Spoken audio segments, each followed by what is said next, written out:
ಅಧ್ಯಾಯ 1 ಮೂಲಾಧಾರಗಳ ಸಮೀಕ್ಷೆ.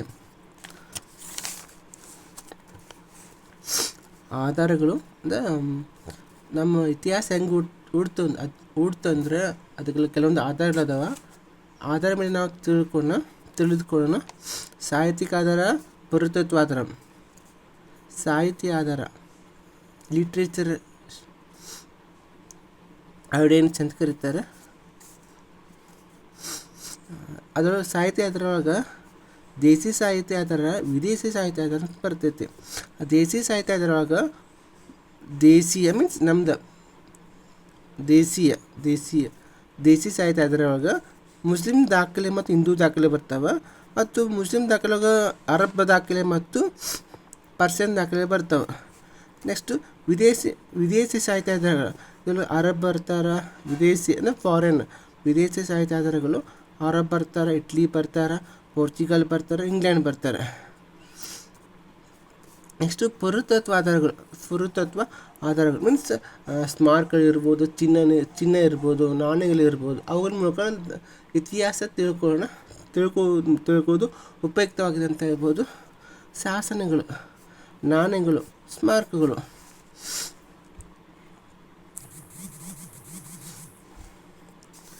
ಸಾಹಿತ್ಯ ಆಧಾರಗಳು ಲಿಟ್ರೇಚರ್ ಸೋರ್ಸಸ್ ಅಂತ ಕರೀತಾರೆ.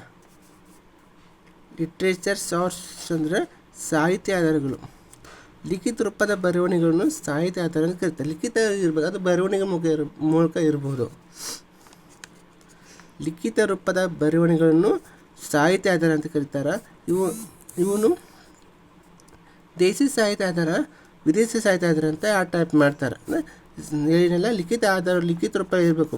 ಲಿಖಿತ ರೂಪದ ಬರವಣಿಗೆ ನಂತರ ಸಾಹಿತ್ಯ ಆಧಾರ ಅಂತ ಕರೀತಾರೆ, ಲಿಟ್ರೇಚರ್ ಸೋರ್ಸ್ ಅಂತ ಕರೀತಾರೆ. ಅದಾಗ ದೇಸಿ ಸಾಹಿತ್ಯ ಆಧಾರ ಅಥವಾ ವಿದೇಶಿ ಸಾಹಿತ್ಯ ಆಧಾರ ಅಂತ ಕರೀತಾರೆ. ಇಷ್ಟು ದೇಸಿ ಸಾಹಿತ್ಯ ಆಧಾರಗಳು. ದೇಸಿ ಪ್ರಭುಗಳ ಆಶ್ರಯದಲ್ಲಿ ಬರೆಯಲ್ಪಟ್ಟ ಸಾಹಿತ್ಯ ದಾಖಲೆಗಳು. ಅವು ಪರ್ಷಿಯನ್, ಅರಾಬಿಕ್, ಉರ್ದು, ಕನ್ನಡ, ಹಿಂದಿ, ತೆಲುಗು ಮೊದಲಾದ ಭಾಷೆಗಳಿವೆ. ಅಂದರೆ ದೇಸಿ ಪ್ರಭು ಮೀನ್ಸ್ ದೇಸಿ ರಾಜರಿರ್ತಾರಲ್ಲ, ಅವ್ರೇನು ಮಾಡಿ ಅವರು ಬರೆಯಲ್ಪಟ್ಟ ಸಾಹಿತ್ಯ ಇರ್ಬೋದು. ಬರೆಯಲ್ಪಟ್ಟ ರಾಜರಿರ್ತಾರೆ, ಅಂದಿನ ಕಾಲ ರಾಜರು ಬರೆಯಲ್ಪಟ್ಟ ಸಾಹಿತ್ಯಗಳಿರುತ್ತಲ್ಲ ಅವಿರ್ತಾವಲ್ಲ ಅವು ಪರ್ಷಿಯನ್ ಭಾಷೆ ಇರ್ಬೋದು, ಅರಬಿಕ್ ಭಾಷೆ ಇರ್ಬೋದು, ಉರ್ದು ಇರ್ಬೋದು, ಕನ್ನಡ, ಹಿಂದಿ, ತೆಲುಗು ಮೊದಲಾದ ಭಾಷೆಗಳಿವೆ ಅಂತ ಹೇಳ್ಬೋದು. ಅವಲ್ಲಿ 2 ವಿಧ ಇರ್ತಾವೆ: ಮುಸ್ಲಿಂ ದಾಖಲೆ ಮತ್ತು ಹಿಂದೂ ದಾಖಲೆ. ಮುಸ್ಲಿಂ ಅರಸರು ಬರೆದಿಟ್ಟಿರ್ಬೋದು ಅಥವಾ ಹಿಂದೂ ಅರಸರು ಬರೆದಿಟ್ಟಿರ್ಬೋದು ಅಂತ ಹೇಳ್ಬೋದು.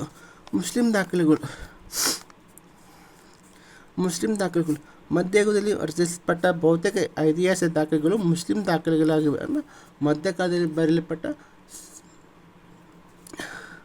ದಾಖಲೆಗಳು ಮೀನ್ಸ್ ಅವ್ರು ಬರೆಯಲ್ಪಟ್ಟ ರೆಕಾರ್ಡ್ ದಾಖಲೆ, ಅವರು ಬರೆಯಲ್ಪಟ್ಟ ಸಾಹಿತ್ಯ ಬರವಣಿಗೆಗಳು ಇರ್ಬೋದಲ್ಲ, ಅವೆಲ್ಲ ಮುಸ್ಲಿಂ ದಾಖಲೆ ಅಂತ ಇರ್ಬೋದು. ಮಧ್ಯಕಾಲದಲ್ಲಿ ಬರೆದಿಟ್ಟ ಕಾರಣ ಮಧ್ಯಯುಗದಲ್ಲಿ ಭಾರತವು ಮುಸ್ಲಿಂ ಆಳ್ವಿಕೆಗೊಳಪಟ್ಟಿದ್ದು. ಮಧ್ಯಯುಗದಲ್ಲಿ ಮುಸ್ಲಿಮರು ಅವರು ಸಾಮ್ರಾಜ್ಯ ಒಳಪಟ್ಟಿದ್ದು ಅಂತ ಹೇಳ್ಬೋದು. ಅವು ಹೆಚ್ಚಾಗಿ ಅರಬ್ ಮತ್ತು ಪರ್ಷಿಯನ್ ಭಾಷೆಗಳು. ಮುಸ್ಲಿಮರು ಬರೆದಿಟ್ಟ ಭಾಷೆದು ಸಾಹಿತ್ಯ ಆಧಾರ ಹೆಂಗಿರ್ತವೆ ಅಂದರೆ ಅರಬ್ ಮತ್ತು ಪರ್ಷಿಯನ್ ಭಾಷೆಗಳು ಅಂತ ಹೇಳ್ಬೋದು. ಮುಸ್ಲಿಂ ದಾಖಲೆಗಳನ್ನು ಅರಬ್ ಸಂಪರ್ಕ ಕಾಲ, ದೆಹಲಿ ಸುಲ್ತಾನ ಆಧಿಪತ್ಯ ಕಾಲ, ಮಂಗೋಲರ ಕಾಲ, ಬಹಮನಿ ಸುಲ್ತಾನ ಕಾಲ ಎಂಬ 4 ಘಟಕಗಳಾಗಿ ವಿಂಗಡಿಸಲಾಗಿತ್ತು. ಅಂದರೆ ಇವೆಲ್ಲ ಮುಸ್ಲಿಮರೇ ಬರೆದಿಟ್ಟ ದಾಖಲೆಗಳಲ್ಲ. ಮುಖ್ಯವಾಗಿ ಅರಬ್ಬರು ಬಂದಿರೋದಿಲ್ಲ. ಅವರು ದೆಹಲಿ ಸುಲ್ತಾನ ಆಧಿಪತ್ಯ ಕಾಲ, ದೆಹಲಿ ಸುಲ್ತಾನರೆಲ್ಲ ಕುತುಬ್ ಐಬಕ್, ಇಲ್ತಮಿಸ್ ಇರ್ತಾರಲ್ಲ, ದೆಹಲಿ ಸುಲ್ತಾನರು ಅವ್ರ ಕಾಲದಲ್ಲಿ. ಮಂಗೋಲರ ಕಾಲ ಮತ್ತು ಬಹಮನಿ ಸುಲ್ತಾನರ ಕಾಲದಲ್ಲಿ ಬರೆದಿಟ್ಟರು ದಾಖಲೆಗಳು ಅಂತ ಹೇಳ್ಬೋದು. ನೆಕ್ಸ್ಟು ಅರಬ್ ಸಂಪರ್ಕಗಳ.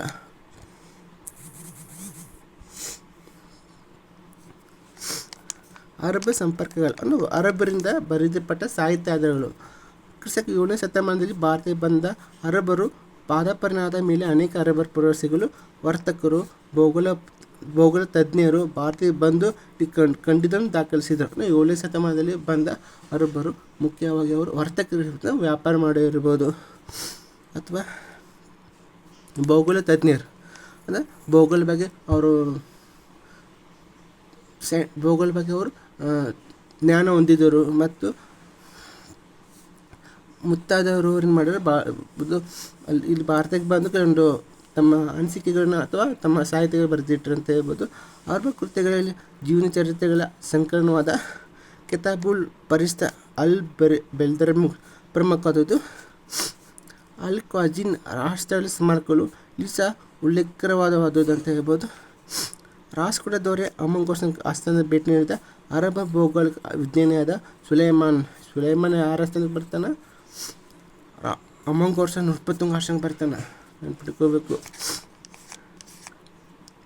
ರಾಷ್ಟ್ರಕೂಟ ದೊರೆಯಾಗಿದ್ದ ಅಮಂಗೋರ್ಸ್ನ ಆಸ್ಥಾನಕ್ಕೆ ಭೇಟಿ ನೀಡಿದ ಅರಬ್ ಭೂಗೋಳ ವಿಜ್ಞಾನಿಯಾಗಿದ್ದ ಸುಲೈಮಾನ್ ಇತಿಹಾಸಗಳ ಸರಣಿ ಎಂಬ ಕೃತಿಯಲ್ಲಿ ಆಗಿನ ಕಾಲದ ಸಾಮಾಜಿಕ ಮತ್ತು ಧಾರ್ಮಿಕ ಜೀವನ ಚರಿತ್ರೆ ಬಗ್ಗೆ ಬಿಟ್ಟು ಹೋಗಿದ್ದಾನೆ.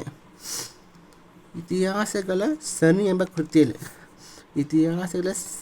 ಕೃತಿ ಐತಿಲ್ಲ, ಆಗಿನ ಬರೆದಿದ್ದು ಸುಲೈಮಾನ. ಅವನ ಕಾಲದ ಸಾಮಾಜಿಕ ಮತ್ತು ಧಾರ್ಮಿಕ ಜೀವನ ಚರಿತ್ರೆ ಕೊಟ್ಟು ಬರೆದೇನೆ ಅಂತ ಹೇಳ್ಬೋದು.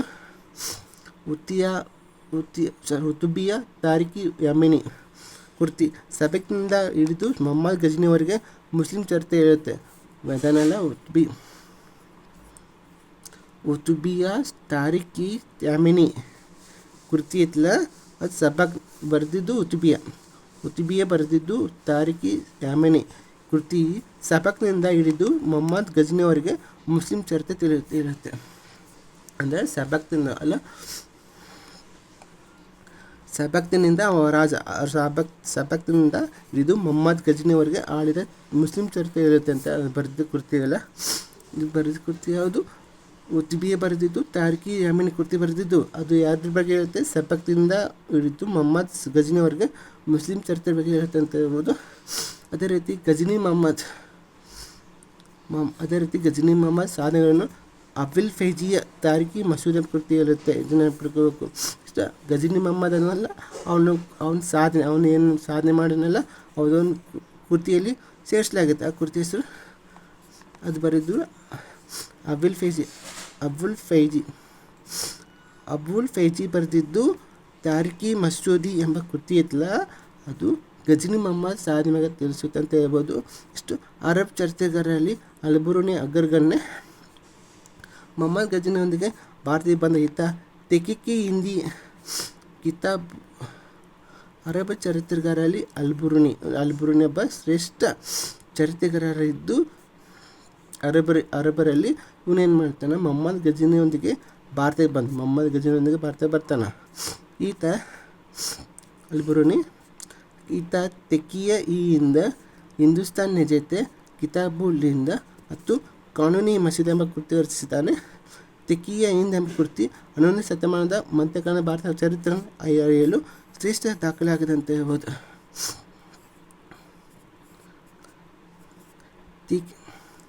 ತೆಕಿ ಹಿಂದ್ ಎಂಬ ಕೃತಿ ಬರೆದಿದ್ದು ಅಲ್ಬುರುನಿ.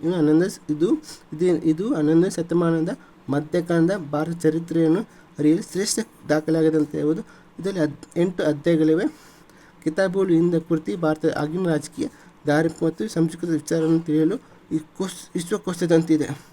ಕಿತಾಬುಲ್ ಹಿಂದ್ ಬರೆದಿದ್ದು ಅಲ್ಬುರುನಿ ಬರೆದಾನ. ಇದು ಏನು ಮಾಡ್ತಿದೆ ಅಂದರೆ ಭಾರತದ ಆಗಿನ ರಾಜಕೀಯ, ಧಾರ್ಮಿಕ ಮತ್ತು ಸಾಂಸ್ಕೃತಿಕ ವಿಚಾರವನ್ನು ತಿಳಿಯಲು ವಿಶ್ವಕೋಶದಂತಿದೆ. ಆಗಿನ ಕಾಲದ ರಾಜಕೀಯ ಇರ್ಬೋದು, ಪೊಲಿಟಿಕಲ್, ಧಾರ್ಮಿಕ ಅವರ ಆಚರಣೆ ಇರ್ಬೋದು, ಅಥವಾ ಸಂಸ್ಕೃತಿ ವಿಚಾರ ತಿಳಿಯಲು ತುಂಬ ಉಪಯುಕ್ತವಾಗಿದೆ ಅಂತ ಹೇಳ್ಬೋದು. ಅವನು ಹಿಂದೂ ಧಾರ್ಮಿಕ ಸಂಸ್ಕೃತಿ, ಅವರ ವಿಜ್ಞಾನ, ಗಣಿತ, ಇತಿಹಾಸ ಪ್ರಜ್ಞೆ ಕುರಿತು ಹಲವಾರು ಮೆಚ್ಚುಗೆ ಮಾತನಾಡಿದ ಅಂತ ಹೇಳ್ಬೋದು. ಅಲ್ಬುರುನಿ ಪರ್ಷಿಯನ್ ಲೇಖಕಗಳಲ್ಲಿ ಕಂಡುಬರುವ ಧರ್ಮದ ಶ್ರದ್ಧೆ, ಇಸ್ಲಾಂ ಪಕ್ಷಪಾತ ಅರಬ್ ಲೇಖಕಗಳಲ್ಲಿ ಕಂಡುಬರುವುದರಿಂದ ಇದರಿಂದ ತಿಳಿಯುತ್ತೆ. ಅನಾಮಿಕನ ಚಾಚಾನಾಮ ಭಾರತದ ಮೇಲೆ ಅರಬ್ ದಾಳಿನ ಕೃತಿ ಹೇಳುತ್ತೆ. ಅರಬ್ ಚರಿತ್ರೆಗಾರ ಐತಿಹಾಸಿಕ ದೃಷ್ಟಿಕೋನ ವ್ಯಾಪಕವಾಗಿದ್ದು ಅದು ಜೀವನದ ಎಲ್ಲ ಕ್ಷೇತ್ರಗಳು ವ್ಯಾಪಿಸಿದ್ದು.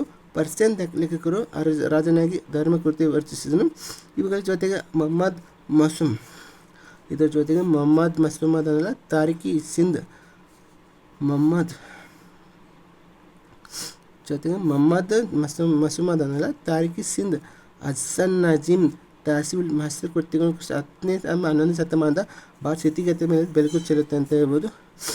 ಅರಬಿ